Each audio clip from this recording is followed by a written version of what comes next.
ನಮಸ್ಕಾರ ಗುರು, extra innings Kannada YouTube ಚಾನಲ್ಗೆ ಸ್ವಾಗತ ಸುಸ್ವಾಗತ. ಕಹಾನಿಗೆ ಅಂದರ್ ಬಂದ್ಬಿಡೋಣ ಗುರು. ಇಡೀ ರಾಜ್ಯ ಇಡೀ ದೇಶವೇ ಖುಷಿ ಪಡುವ ಸುದ್ದಿ ಏನಪ್ಪಾ ಅಂತಂದ್ರೆ ಯಶಸ್ವಿ ಜೈಸ್ವಾಲ್ ಅಣ್ಣ ಬ್ಯಾಕ್ ಟು ಫಾರ್ಮ್. ಏನ್ ಗುರು, ಸೆಂಚುರಿ ಹೊಡೆದ್ರು ನಮ್ಮ ಜೈಸ್ವಾಲ್ ಅಣ್ಣ. ಕ್ರೇಜಿ ಹಿಟ್ಟಿಂಗ್ ಅಪ್ಪ, ಎಲ್ರಿಗೂ ಹೊಡೆದ್ರು. ಪಿಯೂಷ್ ಚಾವ್ಲಾ ಅವ್ರಿಗೆ ಹೊಡೆದ್ರು, ಬುಮ್ರಾ ಅವ್ರಿಗೂ ಒಂದು 6 ಹೊಡೆದ್ರು. ಯಪ್ಪ, ಒಂಥರ ನೆಕ್ಸ್ಟ್ ಲೆವೆಲ್ ಬ್ಯಾಟಿಂಗ್ ಅಂತಲೇ ಹೇಳ್ಬೋದಪ್ಪ. ಅಂದರೆ ನಮಗೆ ತುಂಬ ಖುಷಿ ಆಗುತ್ತೆ ಗುರು, ಯಶಸ್ವಿ ಜೈಸ್ವಾಲ್ ಅಣ್ಣ ಬ್ಯಾಕ್ ಟು ಫಾರ್ಮ್ ಆಗಿರೋದ್ರಿಂದ. ಯಾಕಂದರೆ ಇವಾಗ T20 ವರ್ಲ್ಡ್ ಕಪ್ ಇರೋದ್ರಿಂದ ಯಶಸ್ವಿ ಜೈಸ್ವಾಲ್ ಅಣ್ಣನ ಫಾರ್ಮು ಬೇಕೇ ಬೇಕಾಗಿತ್ತು ನಮಗೆ. ಒಂದು ನೆಕ್ಸ್ಟ್ ಲೆವೆಲ್ ಫಾರ್ಮಲ್ಲಿ ಇರಬೇಕು ಜೈಸ್ವಾಲ್ ಅಣ್ಣ, ಅಂದ್ರೇ ನಮಗೆ ಖುಷಿ ಆಗುತ್ತೆ. ಸೊ ಇವತ್ತು ಮುಂಬೈ ಇಂಡಿಯನ್ಸ್ ಅವ್ರ ಜೊತೆ ಯಶಸ್ವಿ ಜೈಸ್ವಾಲ್ ಅವ್ರ ವಿರುದ್ಧ ಕ್ರೇಜಿಯಾಗಿ ಸೆಂಚುರಿ ಹೊಡೆದ್ರು ಗುರು. ಸೂಪರ್ ಆಗಿತ್ತು, ನಂಗಂತೂ ತುಂಬ ಖುಷಿ ಆಯಿತು ಗುರು. ಸೊ ಗುರು, ಓವರಾಲ್ ಆಗಿ ಸಮರಿ ನೋಡೋದಾದರೆ ನಮ್ಮ ಹಾರ್ದಿಕ್ ಪಾಂಡ್ಯ ಅವರು ಟಾಸ್ ಗೆದ್ಬಿಟ್ಟು ಬ್ಯಾಟಿಂಗ್ ತೊಗೋತಾರೆ ಗುರು. ಯೂಶ್ವಲಿ ಎಲ್ಲರೂ ಬಾಲಿಂಗ್ ತೊಗೋತಿದ್ರು, ಅಂದರೆ ಚೇಸ್ ಮಾಡೋಣ ಅಂತಿದ್ರು ಈ ಸ್ಟೇಡಿಯಮಲ್ಲಿ. ಬಟ್ ಅಣ್ಣವರು ಬ್ಯಾಟಿಂಗ್ ತೊಗೋತಾರೆ. ಆ್ಯಂಡ್ ಪ್ಲೇಯಿಂಗ್ ಎಲೆವನ್ ಸ್ವಲ್ಪ ಚೇಂಜಸ್ ಮಾಡ್ತಾರೆ ಗುರು. ನೆಹಾಲ್ ವಲೇರಾ ಆ್ಯಂಡ್ ಪಿಯೂಷ್ ಚಾವ್ಲಾ ಮತ್ತು ನುವನ್ ತುಷಾರ್ ಅವ್ರನ್ನ ಇಂಪ್ಯಾಕ್ಟ್ ಸಬಾಗಿ ಯೂಸ್ ಮಾಡ್ಕೋತಾರೆ. ಸೊ ಬ್ಯಾಟಿಂಗ್ ಬರ್ತಾರೆ ಗುರು ರೋಹಿತ್ ಕಾಕಾ ಆ್ಯಂಡ್ ಇಶಾನ್ ಕಿಶನ್. ರೋಹಿತ್ ಕಾಕಾ ಅವ್ರದ್ದು ಯಾಕೋ ಗೊತ್ತಿಲ್ಲ, ಟ್ರೆಂಟ್ ಬೋಲ್ಟ್ಗೆ ಆಬ್ವಿಯಸ್ಲಿ ಔಟ್ ಆಗ್ತಾರೆ ಅಂತ ಎಲ್ರಿಗೂ ಗೊತ್ತು. ಸೊ ಈ ಮ್ಯಾಚಲ್ಲೂ ಹಂಗೆ ಔಟ್ ಆದರು ಗುರು. ಏನೋ ಒಂದು ರಭಸವಾಗಿ ಹೊಡೆಯೋಕೆ ಹೋಗಿ ಟ್ರೈ ಮಾಡಿ ಔಟ್ ಆಗಿಬಿಟ್ರು. ಎಷ್ಟು ನಮಗೆ ಬೇಜಾರಾಗೋಯ್ತು ಅಂತಂದರೆ ನಮ್ಮ ಜೀವನದಲ್ಲಿ ಅಷ್ಟು ಬೇಜಾರಾಗಲಿಲ್ಲ. ಬಟ್ ಏನು ಗೊತ್ತಾ, ಇದು ಪ್ರಾಬ್ಲಮ್ ಎಲ್ಲಾಗುತ್ತೆ ಅಂದರೆ ನಮಗೆ T20 ವರ್ಲ್ಡ್ ಕಪ್ ಬರ್ತಾ ಇದೆ ಅಲ್ವಾ, ಅಲ್ಲಿ ಸ್ವಲ್ಪ ಏನೋ ಭಯ ಹುಟ್ಟುತ್ತೆ ಗುರು. ನ್ಯೂಜಿಲ್ಯಾಂಡ್ ಏನಾದರೂ ಟ್ರೆಂಟ್ ಬೋಲ್ಟ್ ಅವ್ರನ್ನ T20 ವರ್ಲ್ಡ್ ಕಪ್ಪಲ್ಲಿ ಹಾಕೊಂಡ್ರೆ ಏನು ಮಾಡೋಣಪ್ಪ, ಮತ್ತೆ ಅದು ಒಂಥರ 2019 ನೆನಪಲ್ಲಿ ಬರೋ ಥರ ಆಗುತ್ತೆ ಗುರು. ನಿಮ್ಮ ಮುಖದಲ್ಲಿ ಕಾಣಿಸೋ ಒಂದೊಂದು ಭಾವನೆಗೂ ನಂಗೆ ಅರ್ಥ ಗೊತ್ತು. ಸೊ ಆ ಥರ ಆಗಬಾರ್ದು ಅಂದರೆ ರೋಹಿತ್ ಶರ್ಮಾ ಅವರು ಸ್ವಲ್ಪ ನೋಡ್ಕೊಂಡು ಆಡಬೇಕು ಲೆಫ್ಟ್ ಆರ್ಮ್ ಬೌಲರ್ಸ್ಗೆ ಅಂತ ಅಷ್ಟೇ, ಮತ್ತಿನ್ನೇನಿಲ್ಲ ಅಷ್ಟೇ. ಆ್ಯಂಡ್ ಇಶಾನ್ ಕಿಶನ್ ಅಣ್ಣಂದು ಏನೂ ನಡೀಲಿಲ್ಲ ಗುರು. ಸಂಜು ಸ್ಯಾಮ್ಸನ್ ಮಾತ್ರ ಕ್ರೇಜಿ ರಿವ್ಯೂ ತೊಗೊಂಡ್ರಪ್ಪ. ಇಶಾನ್ ಕಿಶನ್ ಅವರು ಸಂದೀಪ್ ಶರ್ಮಾ ಅವ್ರು ಔಟ್ ಮಾಡಿದ್ರು, ಅದು ಸಂಜು ಸ್ಯಾಮ್ಸನ್ ಅವರಿಗೆ ಕೊಡಬೇಕು ವಿಕೆಟ್. ಆ ಥರ ಸ್ವಲ್ಪ ಕ್ರೇಜಿಯಾಗಿ ರಿವ್ಯೂ ತೊಗೊಂಡ್ರು ಅದನ್ನು. ಅದಾದಮೇಲೆ ಸ್ಕೈ ಆ್ಯಂಡ್ ತಿಲಕ್ ವರ್ಮಾ ಅವ್ರದ್ದು ಜುಗಲ್ಬಂದಿ ಏನೋ ಸ್ಟಾರ್ಟ್ ಆಗುತ್ತೇನಪ್ಪ ಅಂದ್ಕೊಂಡ್ರೆ ಸ್ಕೈ ಅವ್ರದ್ದು ಏನೋ ಗೊತ್ತಿಲ್ಲಪ್ಪ. ಒಂದು ಮ್ಯಾಚ್ ಆಡ್ತಾರೆ, ಒಂದು ಮ್ಯಾಚ್ 50 ಹೊಡಿತಾರೆ, ಒಂದು ಮ್ಯಾಚ್ ಆಡಲ್ಲ. ಅವ್ರದ್ದೇನೋ ಬೇರೆ ಥರನೇ ನಡೀತಿದೆ ಅಂತ ಅನಿಸುತ್ತೆ ಗುರು, ಏನು ಆಗ್ತಿದೆ ಗೊತ್ತಿಲ್ಲ. ಅಂದರೆ ಲೈಕ್ 0 ಫಸ್ಟ್ ಮ್ಯಾಚ್, ಆಮೇಲೆ 50 ಹೊಡಿತಾರೆ, ಅದಾದಮೇಲೆ 0, ಅದಾದಮೇಲೆ 78 ಏನೋ ಹೊಡೆದ್ರು, ಇವಾಗ ನೋಡಿದ್ರೆ 10 ಹೊಡೆದ್ರು. ಸೊ ಅವ್ರದ್ದೇನೋ ಪ್ಯಾಟರ್ನ್ ಬೇರೆ ಥರನೇ ಆಗಿದೆ ಗುರು T20 ಈ IPL ಅಲ್ಲಿ. ಅವ್ರದ್ದು ಹೆಂಗೆ ನಡೀತಿದೆ ಅಂತ ನಮಗಂತೂ ಗೊತ್ತಿಲ್ಲ, ಏನಾಗ್ತಿದೆ ಅಂತ ಗೊತ್ತಿಲ್ಲ. We have no idea. So 20 ರನ್ಗೆ 3 ವಿಕೆಟ್ ಇರುತ್ತಪ್ಪ ಮುಂಬೈ ಇಂಡಿಯನ್ಸ್ ಅವ್ರದ್ದು. ಆ ಟೈಮಲ್ಲಿ ನಬೀನ ಪ್ರಮೋಟ್ ಮಾಡ್ತಾರೆ. ಗುರು, ನಿಮಗೆ ಒಂಚೂರು ಎಕ್ಸ್ಪೀರಿಯನ್ಸ್ ಇದೆ, ಸ್ವಲ್ಪ ನೀಟಾಗಿ ಆಡ್ಕೊಡಿ ಅಂತ ನಬಿ ಅಣ್ಣ ಬರ್ತಾರೆ ಆಟ ಆಡೋಕ್ಕೆ. ನಬಿ ಅಣ್ಣ ಅವರು ಓಕೆ ಕನ್ಸಲ್ಟೇಟ್ ಮಾಡ್ತಾರೆ, ಸ್ವಲ್ಪ ತಿಲಕ್ ವರ್ಮಾ ಅವ್ರ ಜೊತೆ ಸೇರಿಬಿಟ್ಟು 23 ಏನೋ ಹೊಡಿತಾರೆ ಅನ್ಸುತ್ತೆ. ಸೊ ಬಟ್ ಏನಂದರೆ ಅವ್ರಿಗೆ ಔಟ್ ಮಾಡಿದ್ದು ಯಾರು ಹೇಳಿ, ನಮ್ಮ UZ ಚಾಹಲ್. ನೋಡಿ ಹೇಗಿದ್ದಾನೆ, ಹಾಡ್ತಾನೆ, ಕುಣಿತಾನೆ, ನಗ್ತಾನೆ, ನಗಿಸ್ತಾನೆ, ಒಳ್ಳೆ ಪಾದರಸ ಕಣವನು.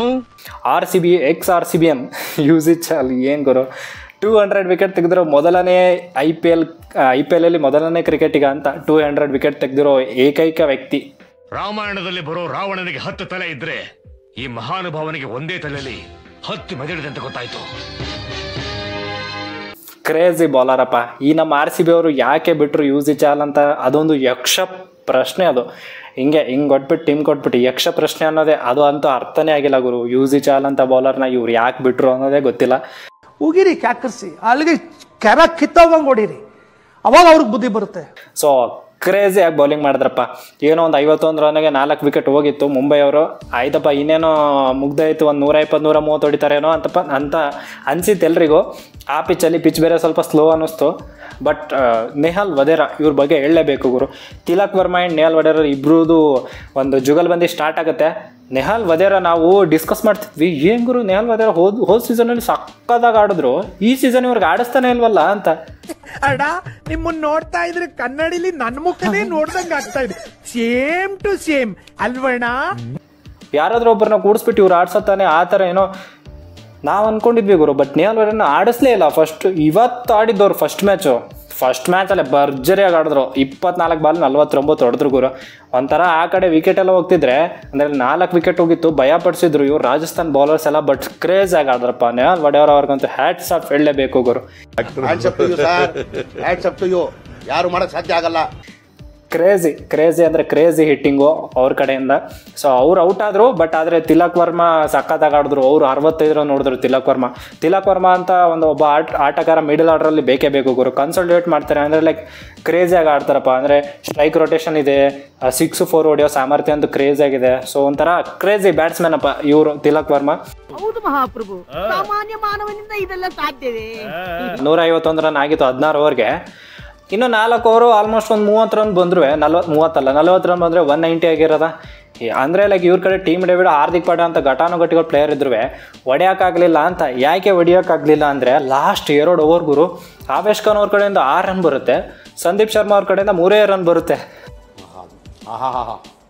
ಎಕ್ಸ್ಟ್ರಾರ್ಡಿನರಿ. ಸಂದೀಪ್ ಶರ್ಮಾ ಏನು ಹೇಳೋಣಪ್ಪ ಅವ್ರ ಬಗ್ಗೆ.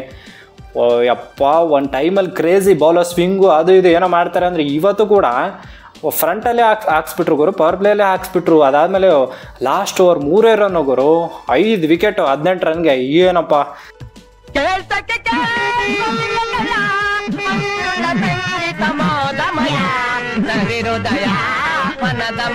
ಸೊ ಆಲ್ಮೋಸ್ಟ್ ಏನಾಯಿತು ಅಂದರೆ 179ಗೆ ಕಟ್ ಹಾಕಿದ್ರು ಮುಂಬೈ ಅವ್ರನ್ನ. ಸೊ ರಾಜಸ್ಥಾನ್ಗೆ 180 ಟಾರ್ಗೆಟ್ ಬಂತು ಗುರು. ಸೆಕೆಂಡ್ ಇನ್ನಿಂಗ್ಸ್ಗೆ ಬರೋದಾದರೆ ಜೈಸ್ವಾಲ್ ಅಣ್ಣ ಆ್ಯಂಡ್ ಬಟ್ಲರ್ ಅವ್ರು ಓಪನಿಂಗ್ ಬರ್ತಾರೆ ಗುರು. ಸೊ ಅವರಿಬ್ಬರು ಓಪನಿಂಗ್ ಪೇರು ಆಬ್ವಿಯಸ್ಲಿ ಚೆನ್ನಾಗಿ ಆಡಬೇಕು ಅಂತ ಯಶಸ್ವಿ ಜೈಸ್ವಾಲ್ ಅಣ್ಣ ಇವತ್ತು ಪಣ ತೊಟ್ಟಿ ಬರ್ತಾರೆ. ಸೊ ಅದೇ ಥರ ಆಡ್ತಾರೆ ಗುರು ಇಬ್ಬರು. ಸ್ವಲ್ಪ ನೋಡಿಕೊಂಡು ಆಟ ಆಡ್ಕೊಂಡು ಆರಾಮಾಗಿ first over second over Bumrah ಅವ್ರದ್ದು ಸ್ವಲ್ಪ ನೋಡಿಕೊಂಡು ಆರಾಮಾಗಿ ಆಡ್ತಾರೆ.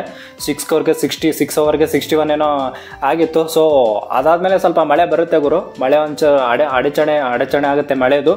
ಬಟ್ ಅದಾದಮೇಲೆ ಬಂದಮೇಲೆ ರಪ ಅಂತ ಹೊಡೆಯೋಕ್ಕೆ ಸ್ಟಾರ್ಟ್ ಮಾಡ್ತಾರೆ ಗುರು ಜೈಸ್ವಾಲ್ ಅಣ್ಣ ಆ್ಯಂಡ್ ಬಟ್ಲರ್. ಬಟ್ ಬಟ್ಲರ್ ಅವ್ರು ಔಟ್ ಆಗ್ತಾರೆ. ಅದಾದಮೇಲೆ ಸಂಜು ಸ್ಯಾಮ್ಸನ್ ಕ್ಯಾಪ್ಟನ್ ಅವ್ರು ಬರ್ತಾರೆ. So captain Sanju Samson and Yashasvi Jaiswal ಅಣ್ಣ ಇಬ್ಬರದು ಜುಗಲ್ ಬಂದು ನೆಕ್ಸ್ಟ್ ಲೆವೆಲ್ ಗುರು. ಅದರಲ್ಲೂ ಜೈಸ್ವಾಲ್ ಅಣ್ಣಂದು ಅದೇ ಹೇಳ್ದಂಗೆ ಒಂದು ಕಂಪ್ಲೀಟ್ ಪ್ಯಾಕೇಜ್ ಅಂತಲೇ ಹೇಳ್ಬೋದಪ್ಪ ಇವತ್ತು ಜೈಸ್ವಾಲ್ ಅಣ್ಣನ ಕಡೆಯಿಂದ. 4-6ಗಳ ಸುರಿಮಳೆ, ಕ್ರೇಜಿ ಹಿಟ್ಟಿಂಗು, ಸೆಂಚುರಿ ಮಾತ್ರ ಸೂಪರ್ ಆಗಿತ್ತು. ಇನ್ನೊಂದು ಖುಷಿ ವಿಚಾರ ಏನಪ್ಪ ಅಂತಂದರೆ ಸಂಜು ಸ್ಯಾಮ್ಸನ್ ಅಣ್ಣ ಯಶಸ್ವಿ ಜೈಸ್ವಾಲ್ ಅವರು ಸೆಂಚುರಿ ಮಾಡೋಕ್ಕೆ ಬಿಟ್ಟರು ಅಂತ.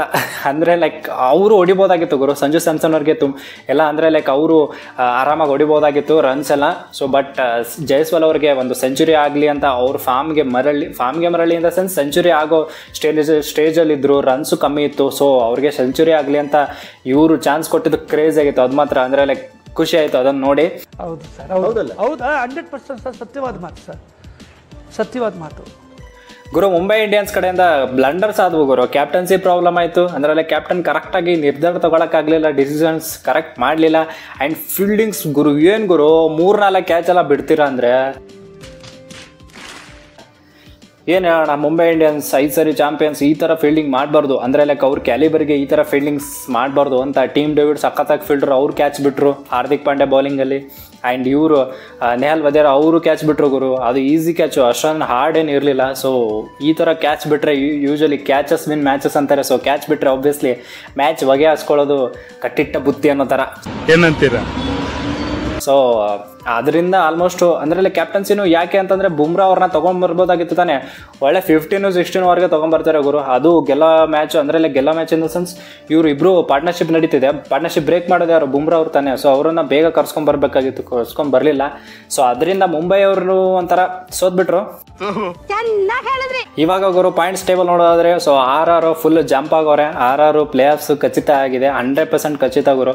ಸೊ 8ರಲ್ಲಿ 7 ಗೆದ್ದವ್ರೆ ಅಂದರೆ ಆಬ್ವಿಯಸ್ಲಿ ಖಚಿತ ಅಲ್ವಾ. 16 ಪಾಯಿಂಟ್ಸ್ ಬೇಕು, ಇನ್ನೊಂದು ಗೆದ್ರೆ ಮುಗಿದಾಯ್ತು, ಒಳಗಡೆನೆ ಜಂಪು. ಸೊ ಟಾಪ್ 2 ಅಲ್ಲಿ ಇರ್ತಾರೆ RR ಅಂತ ನನಗಂತೂ ಅನ್ನಿಸ್ತಿದೆ ಗುರು. ಆ ಥರ ಯಾಕೆ ಬ್ಯಾಲೆನ್ಸ್ಡ್ ಟೀಮ್ ಆಗಿದೆ ಅಂತ. ಯಾಕೆ ಟಾಪ್ 2 ಅಲ್ಲಿ ಅಂದರೆ ಬ್ಯಾಲೆನ್ಸ್ಡ್ ಟೀಮು, ಕ್ರೇಜಿಯಾಗಿ ಆಡ್ತಿದ್ದಾರೆ, ಬೌಲಿಂಗ್ ಸಖತ್ತಾಗಿದೆ. ಸೊ ಬ್ಯಾಟಿಂಗು ಸೂಪರ್ ಆಗಿದೆ. ಆ್ಯಂಡ್ ಇವರು ಜೈಸ್ವಾಲ್ ಫಾರ್ಮಿಗೆ ಬಂದಿರೋದು ಇನ್ನೂ ಅವ್ರಿಗೆ ಬೂಸ್ಟ್ ಕೊಟ್ಟಿರೋ ಥರ ಆಗಿರುತ್ತೆ.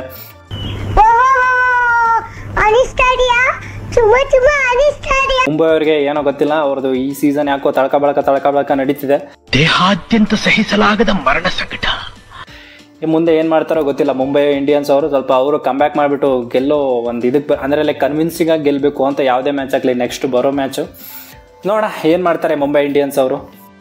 ಸೊ ಹಾಫ್ ಸ್ಟೇಜ್ ಮುಗಿದ್ಮೇಲೆ ಗುರು ಕ್ರೇಜಿ ಮ್ಯಾಚಸ್ ಸ್ಟಾರ್ಟ್ ಆಗುತ್ತೆ ಇವಾಗ. ಸೊ ಸೂಪರ್ ಓವರ್ ಒಂದು ಬಂದಿಲ್ಲ ಈ ಸೀಸನು ಇಲ್ಲಿವರೆಗೂ. ಸೊ ಮುಂದೆ ಸೂಪರ್ ಓವರ್ ಬರೋ ಥರ ಆಗಲಿ ಅಂತ ನನ್ನ ಆಸೆ.